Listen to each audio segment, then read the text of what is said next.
Mein Name ist Ursula Aigner, mein Hundetrainingsunternehmen heißt Sapiens, gewaltfreies Hundetraining. Ja, wenn man auf der Suche nach hundegerechter Beschäftigung ist, dann gibt es inzwischen ein enorm riesiges Angebot an Freizeitbeschäftigungen für Hunde. Ja? Angefangen von Agility, wo die Hunde lernen, über Hürden zu springen, bis zu Obedience, wo sie lernen, diverse Kommandos zu befolgen oder Signale zu befolgen, bis hin zu Longieren, wo sie auf Distanz praktisch lernen, auf die Körpersprache des Menschen besonders gut zu achten. Bei diesen Beschäftigungsarten lernt der Hund hauptsächlich besser mit dem Menschen zu kommunizieren, beziehungsweise auch die Signale seitens des Menschen besser zu hören. Das heißt, der Hund lernt, sich am Menschen besser zu orientieren, was ja grundsätzlich wirklich toll ist. Aber er lernt weniger genau, also selbstständig zu agieren, und genau das kann man eben beim Pferden bzw. beim Trailen dem Hund bieten, nämlich dass er lernt, selbstständig zu agieren und dass einmal endlich der Mensch ihm folgt. Ja? Also dass praktisch der Hund als einziger weiß, wo es lang geht, denn wir Menschen haben nicht diese gute Nase, die hat nur der Hund. Und ein weiterer Vorteil ist einfach bei Mantrailing bzw. bei Pferdenarbeit generell, dass Nasenarbeit ein grundlegendes Bedürfnis für Hunde ist. Ja, das macht sie müde, das macht sie ausgeglichen. Wenn man sich vorstellt, so ein frei lebendes Hunderudel, das springt nicht die ganze Zeit vor lauter Freude über irgendwelche Bäume oder Äste oder sowas, sondern die sind auf der Suche nach Futter mehr oder weniger, und das machen sie hauptsächlich mit ihrer Nase. Also von daher ist das die ursprünglichste Beschäftigungsmöglichkeit, die man einem Hund bieten kann. Ich nenne das Mantrailing bei mir heißt Funtrail. Das ist einmal, wie ich schon gesagt habe, Nasenarbeit. Das heißt, der Hund lernt mit Hilfe seiner Nase der Geruchsspur eines Menschen zu folgen. Das Ganze kann man als reine Freizeitbeschäftigung für den Hund betreiben, beziehungsweise auch als Unterstützung in der Verhaltenstherapie anwenden. Ja? Denn das Ganze fördert das Selbstbewusstsein des Hundes. Der Hund schafft endlich einmal etwas mit einem Sinnesorgan bzw. mit einer Fähigkeit, die er sowieso kann. Ja? Also jeder Hund kann mit der Nase etwas suchen. Natürlich mit der Übung wird es immer besser und er wird immer gezielter und braucht weniger Zeit dafür. Aber grundsätzlich kann jeder Hund mit der Nase etwas suchen, und wenn die Trails dann dementsprechend auch schwieriger werden, dann kann auch der Hund die Erfahrung machen, selbstständig Problemlösungen auszuarbeiten, weil eben der Mensch kann ihm ja nicht helfen. Wenn ein Trail gelegt wird, eine Fährte gelegt wird, kann der Mensch dem Hund nicht sagen, bitte links oder rechts, weil er riecht es ja selber nicht. Das heißt, die Problemlösung muss immer der Hund selbstständig machen. Ich zeige euch da jetzt gleich einmal zum Einstieg ein kurzes Trail-Video von einer Hündin, die schon ziemlich vorne dabei ist, das heißt, die schon sehr geübt ist.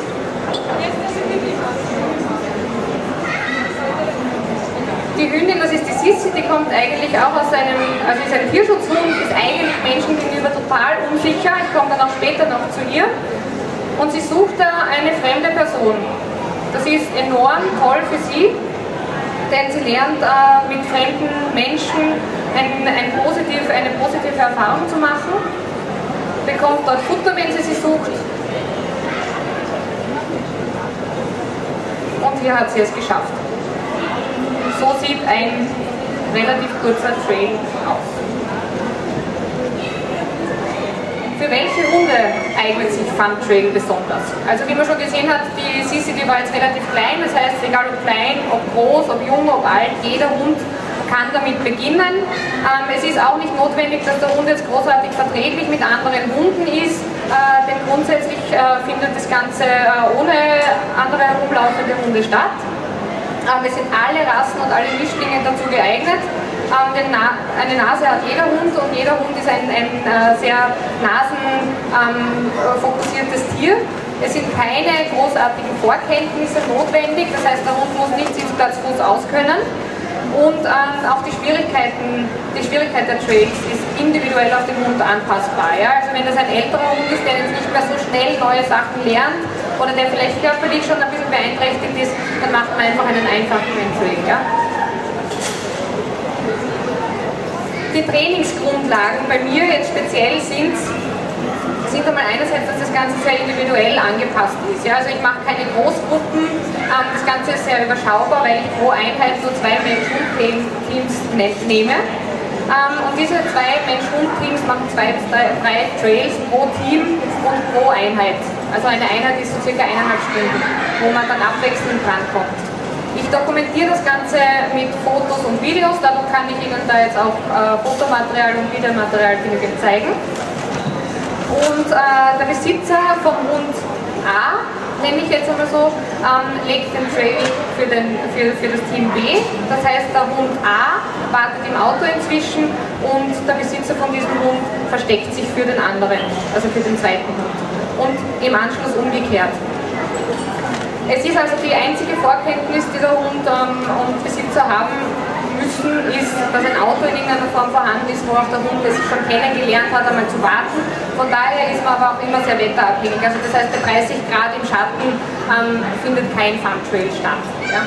Diese Pausen im Auto sind unabhängig davon, dass man sowieso diesen Wechsel braucht, sowieso notwendig, weil das Ganze schaut vor allem am Anfang sehr einfach aus, ist aber eine enorme Leistung für den Hund und diese Pausen dazwischen sind etwas, wo der Hund praktisch alles noch einmal rekapituliert und dann praktisch noch einmal also sich einfach erholen kann zwischen den Trails, zwischen den einzelnen.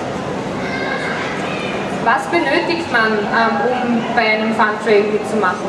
Einerseits einmal hochwertige Futterbelohnung, das soll etwas sein, was der Hund nicht jeden Tag bekommt. Also bitte keine öden Trockenfutterkekse oder sowas, sondern Leberwursttube, Käsestücke, irgendetwas wirklich Besonderes. Man braucht 3 Geruchsartikel, zum Beispiel ein T-Shirt und 2 Socken, bitte getragen, nicht gewaschen, denn der Hund soll ja die Geruchsspur verfolgen und nicht das Reinigungsmittel suchen.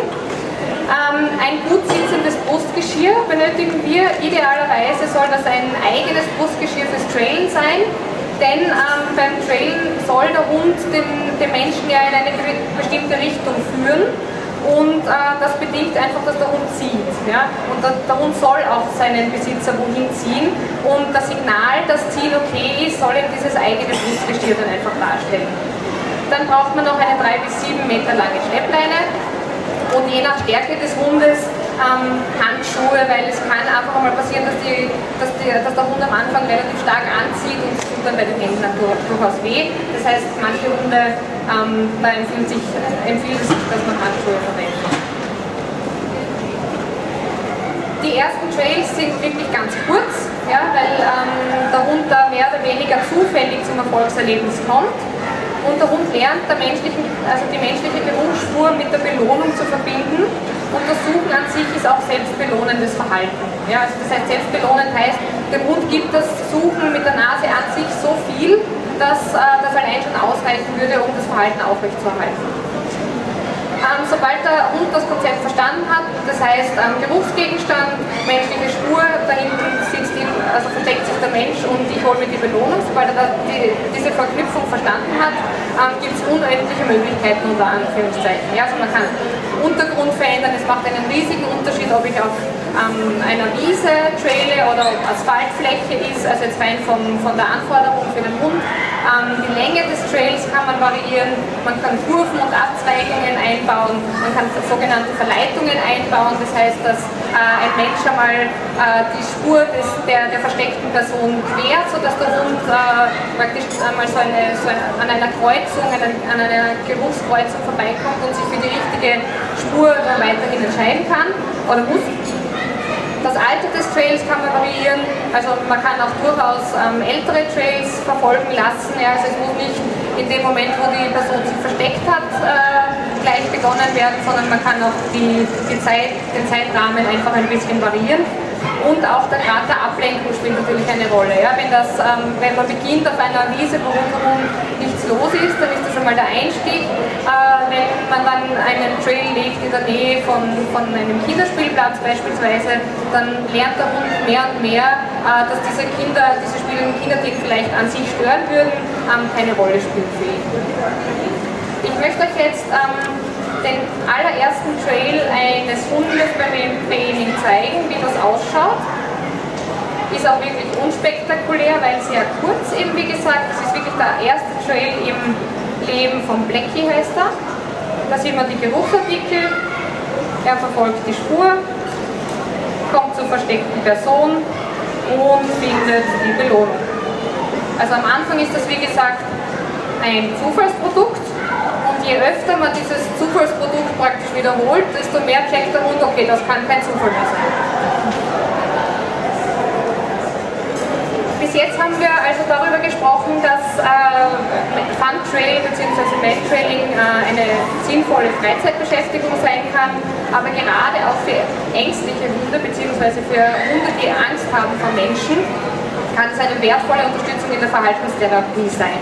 Denn das positive Erfolgserlebnis in Verbindung mit dem Geruch von einem fremden Menschen zu erleben, ist etwas, was wirklich das Menschenbild für so einen Hund enorm aufwertet. Ja, also das heißt, wenn er zuerst sehr schüchtern und ängstlich war, vor Menschen sich nicht annähern traute, dann ist das Mantrailing etwas, wo er ja gerade einerseits das Suchen hat in Verbindung mit einem fremden Menschen, das heißt, das ist schon einmal etwas sehr Positives und dann auch die Futterbelohnung. Dann steigt natürlich das Selbstbewusstsein dieses ängstlichen Hundes, was einfach natürlich angstreduzierend wirkt, und der Hund lernt auch eigenständige Problemlösungen zu machen, wie ich schon erwähnt habe. Der Hund macht natürlich auch gemeinsam mit seinem Menschen, mit seinem Besitzer oder mit seiner Besitzerin erlebt ein gemeinsames Erfolgserlebnis, das Ganze im Team, und wie man hier an dem Foto sieht, ist es wirklich etwas, was allen Spaß macht. Ja, also der Hund, weil er praktisch Spaß hat an der Tätigkeit, die Person, die sich versteckt, ist meistens auch immer wieder ganz erfreut, wenn sie gefunden wird, und der Besitzer freut sich auch an der Leistung seines Hundes. Ich möchte euch jetzt ein paar Beispiele zeigen von Hunden, die bei mir im Training sind. Der erste wäre der Jagdhund Mix Mac. Der kommt aus dem Tierschutz, aus dem Ausland, war bei seinen Vorbesitzern mehr oder weniger sich selbst überlassen, das heißt, mit dem ist sehr wenig gemacht worden, von daher hat er sehr gut gelernt, ich brauche gar nichts hören, was meine Menschen irgendwie sagen, weil das hat eh nichts mit mir zu tun, das heißt, er agiert da sehr selbstständig. Er war draußen, vor allem im Gebiet, wo Hasen oder wo Wild unterwegs ist, kaum ansprechbar, war auch nicht in der Lage, Futter zu nehmen oder so, weil er einfach so in seinem Jagdfilm drinnen war. Das heißt, es war für seine jetzige Besitzerin sehr, sehr anstrengend, mit dem Hund spazieren zu gehen, weil er einfach auch gar nichts gehört hat. Dem hat man die Leberwurstgrube vor die Nase halten können und er hat gesagt, danke, brauche ich nicht, da drüben ist die nächste Hasenspur.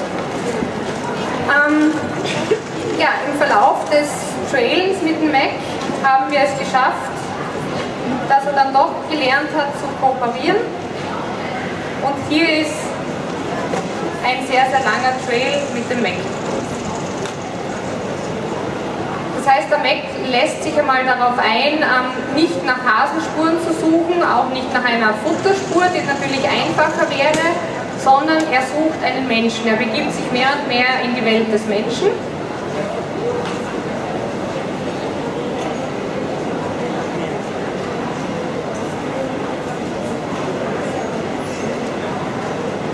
Sucht er wirklich sehr konzentriert. Das ist ein schon sehr fortgeschrittener, längerer Trail, das heißt, die Untergründe wechseln von Wiese auf Asphalt. Es geht natürlich auch immer wieder mal der Wind, das heißt, es sind schon Herausforderungen, die der Hund meistern muss. Und er macht das wirklich, also diesen Trail hat er wirklich absolut perfekt gelöst. Und er ist mit großer Begeisterung dabei.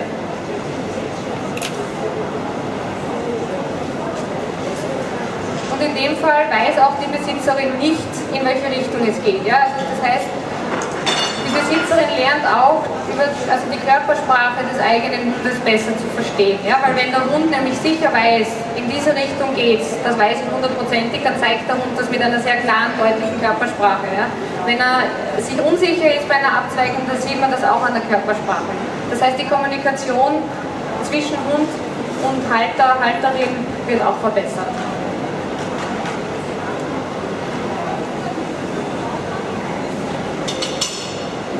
Und als Mensch, also als Besitzer, als Besitzerin macht man auch eigentlich einmal die Erfahrung, dass man sich einmal vom Hund führen lässt. Ja, auch einmal dem Hund etwas glaubt, was er sagt. Weil viele Hunde machen immer die Erfahrung, er riecht irgendwo in einer Richtung etwas Besonderes, etwas besonders Interessantes, und was macht der Mensch, der sagt, nein, wir gehen mal anders weiter. Ja? Das heißt, man als Mensch ist sehr häufig die Spaßbremse. Frage bitte. Und hier ist es das Gegenteil. geht er genau der Spur nach, wo der Mensch vorher gegangen ist? Es ist nicht unbedingt ganz genau die Spur der Bodenverletzung, weil wenn der Wind geht, dann werden die Geruchspartikel irgendwo hingeweht. Ja? Das heißt, der Hund ist schon so ein bisschen am Abscannen, ja? So kalt, warm, warm, warm, warm, warm, warm, kalt. Also das muss nicht unbedingt der Bodenverletzung entsprechen. Ja, ich habe es schon angesprochen, die Trainingserfolge beim MEC, die natürlich auch, also die hat natürlich auch Anti-Jagd-Training gemacht und so weiter, aber zusätzlich war sicherlich das Funtrail etwas, wo der Hund wirklich gelernt hat, sich auch einfach auf die Besitzerin einzulassen, also mit ihr zu kooperieren. Er ist draußen ansprechbar und zwar wunderbar. Inzwischen ist nicht mehr völlig weggetreten, wenn er eine Hasenspur irgendwo riecht, nimmt Futter, kann Signale durchführen, ausführen, befolgen, ist weniger aufgeregt und hat dadurch eine verbesserte Selbstkontrolle. Und er ist einfach generell mehr an der menschlichen Welt interessiert, denn er lernt eben der Spur eines Menschen zu folgen, was ihm einfach ein sehr positives Menschenbild gibt, vermittelt und er einfach interessierter ist an dem, was Menschen tun. Jetzt erkläre ich euch etwas über die Sissi, die wir vorher schon kurz gesehen haben. Ich nenne sie deshalb Flughündin, weil immer wenn sie so spricht, dann flattern ihre Ohren so lieb. Die ist eben auch aus dem Ausland, eine sehr, sehr ängstliche kleine Terrierhündin, die enorm auf Menschen reagiert, vor allem wenn sie angeschaut wird, wenn sie irgendwie unter Anführungszeichen provoziert wird, dass sie Kontakt aufnehmen soll oder so, weil sie ja so lieb ausschaut, das überfordert sie einfach massiv. Ja? Also das heißt, sie hat eine Individualdistanz von 3 Metern und alles, was, also wer näher kommt, wird verwelkt. Hier geht es eben auch ein bisschen um Verhaltenstherapie, das heißt, das hätte nicht bei ihr geklappt, jetzt einfach irgendwo einen Menschen zu verstecken und sie rennt hin zu dem und nimmt das Futter. Ja, das wäre niemals gegangen. Also sie hätte sich niemals getraut, von dieser fremden Person das Futter zu nehmen. Das heißt, wir haben ihr da ein bisschen geholfen. Ja, das heißt, einerseits einmal hat sie die fremde Person, die sich versteckt, bereits vor dem Trailen kennengelernt, und zwar positiv, ja, indem Futterstücke um den Menschen am Boden gelegt wurden. Wenn sich die Person dann versteckt hat, gab es schon vorab, also praktisch beim Trail, wenn die Sissi zu dieser versteckten Person kommt, schon weiter vorne in Entfernung schon Futterstücke, sodass sie schon merkt, okay, es passiert mir nichts Schlimmes. Das heißt, das Futter war nicht nur erst dann bei der versteckten Person, sondern schon vorab. Die versteckte Person, das war hier ganz, ganz wichtig, sitzt sehr deeskalierend. Ja? Das heißt, mit abgewendetem Körper, kein Blickkontakt, die Hand einfach bewegungslos inhalten, weil jede Bewegung hätte die Sissi ins Bellen gebracht, in eine Verteidigungshaltung sozusagen. Ja?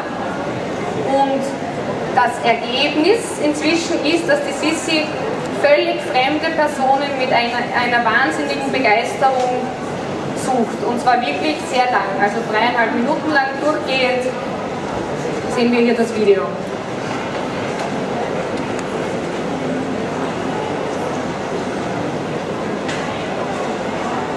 Auch hier haben wir dann eine Kurve, also die versteckte Person ist nach rechts weggegangen. Sie checkt das ab. Nein, geradeaus ist nichts weiter. Wir drehen um und gehen in die richtige Richtung.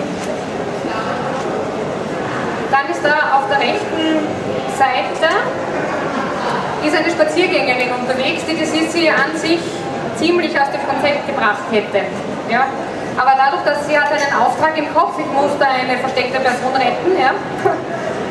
Und dadurch lässt sie sich da sehr wenig ablenken bzw. verängstigen. Ja? Sie schaut da immer wieder mal rüber, ist das vielleicht die Vermisste? Nein, das kann sie nicht sein, die riecht anders. Ja? Dann macht sie einfach weiter. Und das sieht man eh, also sie springt da herum, die Ohren fliegen nur so, das ist eine Flughündin. Und checkt aber immer wieder ab, okay, da ist die Spur. Ja? Da rechts geht es nicht weiter, nein, da geradeaus weiter.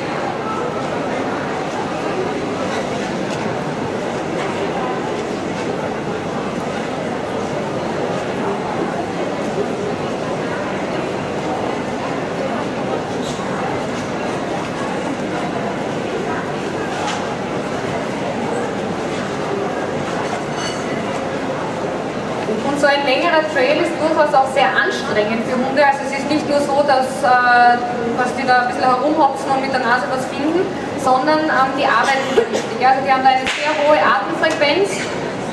Wenn man mal selber so über 3 Minuten hindurch so dahin atmet, dann ist man nah am Kollabieren. Das heißt, es ist schon auch körperlich sehr, sehr anstrengend und auch von daher ist man dann natürlich sehr wetterabhängig und sollte auch die Hunde dann nicht überfordern. Ja. Da hat sie wunderbar die Kurve genommen. Hier, also der Besitzer ist einfach auch sehr toll, ja, weil also mit der Leinenführung gibt es da überhaupt nichts. Ja, also der lässt das sie durchaus einmal da bei den Weinstöcken einmal rundherum schlingeln, lässt die Leine einfach fallen und nimmt sie dann danach wieder auf, um einfach den Hund nicht zu stören. Aber trotzdem sieht man, ganz leicht ist einfach ein Zug vorhanden, ja, weil die Sissi zeigt ihrem Besitzer, die kleine Sissi, den großen Besitzer, wo es lang geht. Ganz, ganz toll für sie.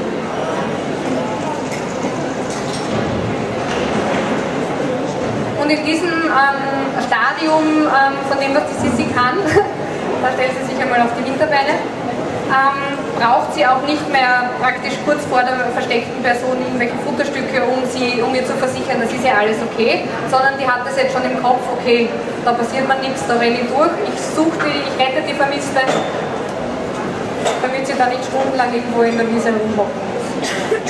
Auch da haben wir wieder einen Untergrundwechsel, ja, also da ist so eine Schotterstraße. Das ist eben nicht einfach, ja, also für uns schaut das immer so leicht aus, aber die Hunde arbeiten da schon richtig. Und die versteckte Person ist da übrigens auf der rechten Seite gegangen von diesem Weinstock. Ja, also das heißt, der Hund geht nicht genau dort, wo der Mensch gegangen ist. Und da haben wir das Erfolgserlebnis, hat sie wirklich ganz, ganz toll gemacht.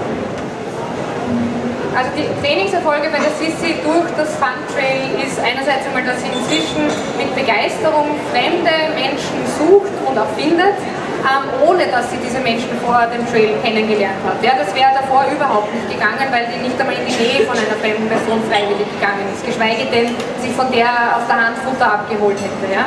Sie arbeitet und trailt auch weiter, wenn beängstigende Menschen oder Radfahrer, also wir haben auch schon Trails gehabt, wo direkt daneben ein Radfahrer vorbeigefahren ist, wäre sie früher völlig, hätte sie die Nerven geschmissen, alles kein Problem. Weil einfach ihr Selbstbewusstsein steigt. Ja, sie weiß, sie schafft das, sie kann das bewältigen und dadurch bekommt sie einfach immer mehr Selbstbewusstsein und macht einfach positive Erfahrungen mit fremden Menschen und hat ein gemeinsames Erfolgserlebnis mit ihrem Besitzer. Dann kommen wir zum Jagdterrier Mischling Siggi. Auch er ist aus dem Ausland nach Österreich gekommen. Man weiß nicht sehr viel über seine Vorgeschichte, aber Tatsache ist einfach, dass sein Verhalten derzeit so ist. Er ist enorm ängstlich, ja, also traut sich auch wirklich stärker als die Sissi eigentlich überhaupt nicht an fremde Menschen ran, neigt auch dazu, wirklich angstaggressiv zu reagieren. Das heißt, schnappt unter Umständen auch schon einmal hin, gerade wenn sich der Mensch dann vielleicht umdreht und weggeht. Also da dürfte dann noch so nach im Sinn von jetzt vertreibe ich dich aber.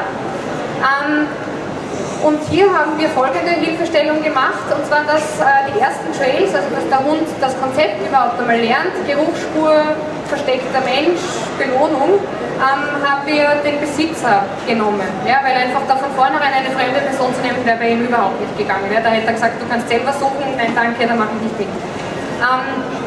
Als nächsten Schritt habe ich so gemacht, dass die fremde Person sich neben das Versteck oder in die Nähe des Verstecks stellt, ja, wo der Sigi einfach nur mal an der fremden Person vorbeigehen muss. Ja.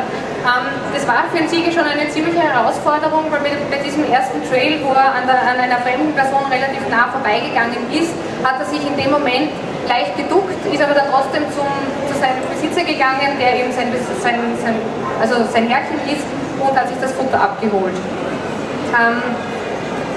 Dann zeige ich euch jetzt ein Video, wo wir also einen Doppeltrail gemacht haben, das heißt, wo sowohl der Besitzer als auch die fremde Person den Trail direkt hintereinander gelegt haben, sodass der Sigi so eine Geruchsmischung gehabt hat, die er gesucht hat. Das zeige ich euch jetzt einmal. Ja, das heißt, da sieht man auch zwei verschiedene Gegenstände. Das ist einerseits einmal vom Besitzer und von der fremden Person. Und sitzen im Versteck tut aber nur mehr die fremde Person. Ja, das heißt, ich habe das wirklich ganz langsam gemacht, dass ich den Besitzer ausschleiche und die Fremde einschleiche. Ja? Genau, und wir freuen uns einfach sehr, wenn der Sigi das bewältigt. Und so ist der derzeitige Trainingsstand von Sigi. Ja?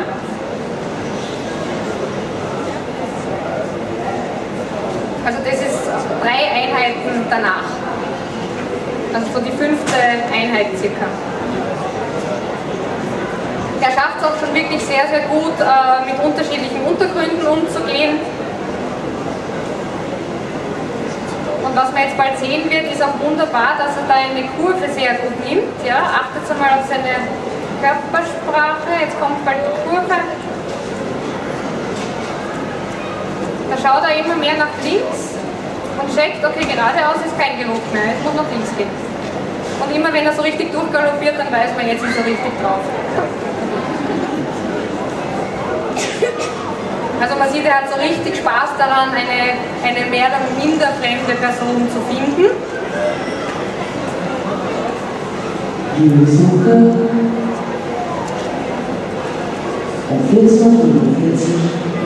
Und da ist sie. Die Bierflasche war schon vorher da. Also die Trainingserfolge beim kleinen Sigi waren, dass er inzwischen mit Begeisterung die Trainingspartnerin sucht.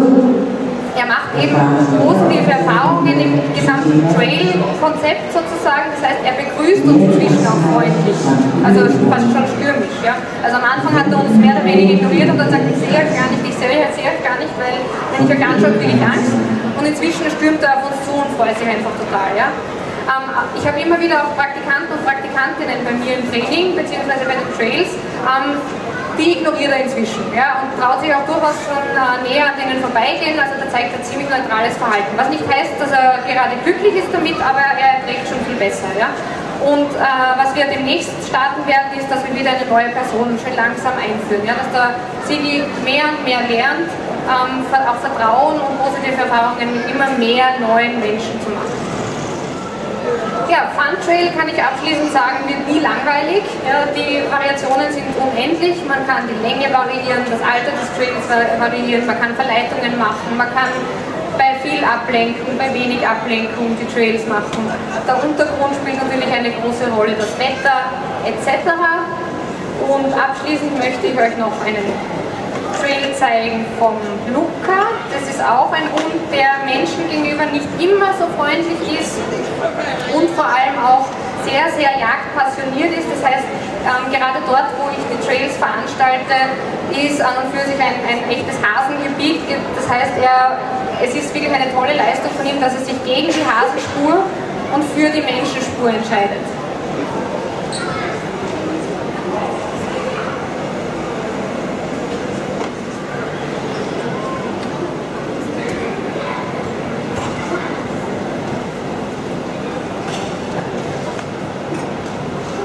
An dem Tag war es auch sehr, sehr windig.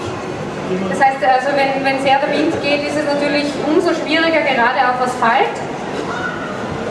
Aber eben, also er weiß, wo es lang geht, man sieht das ganz eindeutig. Der führt seine Besitzerin zum Ziel.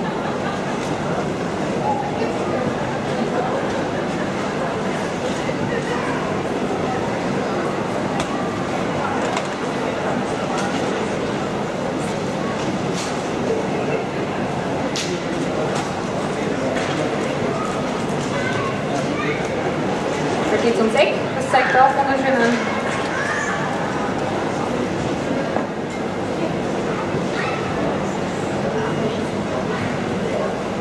Untergrundwechsel, kein Problem mehr für Luca, der ist schon ein Trailmeister. Und eben da hinten, wo man die Bäume sieht, da ist genügend Interessantes für Luca an und für sich. Also der wird da an sich am liebsten dort rein düsen, aber jetzt hat er einen Auftrag, nämlich eine vermisste Person zu retten. Und bei mir im Training vermissen wir immer wieder Leute. Also abschließend möchte ich mit dem Jolly, also den man hier auf dem Bild sieht, der auch mittrailt, abschließen.